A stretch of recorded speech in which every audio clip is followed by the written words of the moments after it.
Four armed Taliban fighters stood guard as worshippers fled in for Friday prayers. Alongside them was a guard from Afghanistan, mainly Shiite Hazara minority, an automatic rifle slung over his shoulder. It was a sign of the strange new relationship brought by the Taliban takeover of Afghanistan in August. The Taliban Sunni hardliners who for decades targeted the Hazara as heretics are now their only protection against a more brutal enemy, the Islamic State group. A guard Surab at the Abu Fazl al Abbas shrine told that he gets along fine with the Taliban guards. He said they even pray in the mosque sometimes, giving only his first name for security reasons. Not everyone feels so comfortable. Sayyid Akil, a Hazara visiting the shrine with his wife and 8-month-old daughter, was disturbed that many Taliban still wear their traditional garb, the look of a jihadi insurgent rather than a police uniform. He said, "We can't even tell if they are Taliban or Daesh."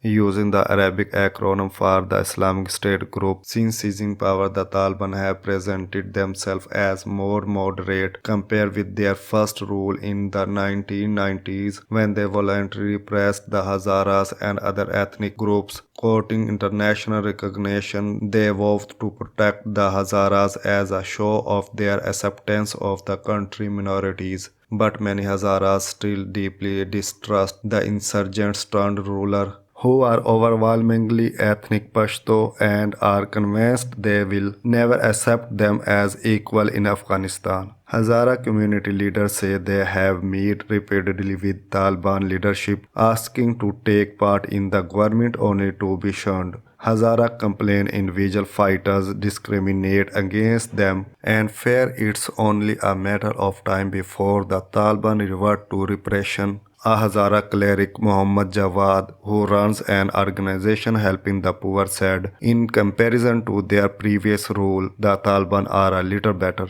He said the problem is that there is not a single law. Every individual Talib is their own law right now, so people live in fear of them. Some change from the previous era of Taliban rule are clear. After their takeover, the Taliban allowed Shia to perform their religious ceremonies, including the annual Ashura procession. Taliban government spokesman Zabiullah Mujahid said, "We are providing a safe and secure environment for everyone, especially the Hazara. They should be in Afghanistan. Leaving the country is not good for everyone." The Hazaras' turn to Taliban protection shows how terrified the community is of the Islamic State group, which they say aims to exterminate them. In Dasht-e Barchi, the sprawling district of West Kabul dominated by Hazaras, many were doubtful the Taliban will ever change. A woman whose husband was killed 5 years ago in fighting with the Taliban said she is scared every time she sees them patrolling. She said, "How can they protect us? We can't trust them. We feel like they are Daesh." The differences are partly religious, but Hazaras, who makes up an estimated 10% of Afghanistan's population of nearly 40 million, are also ethnically separate and speak a variant of Farsi rather than Pashto. They have a long history of being oppressed by the Pashto majority.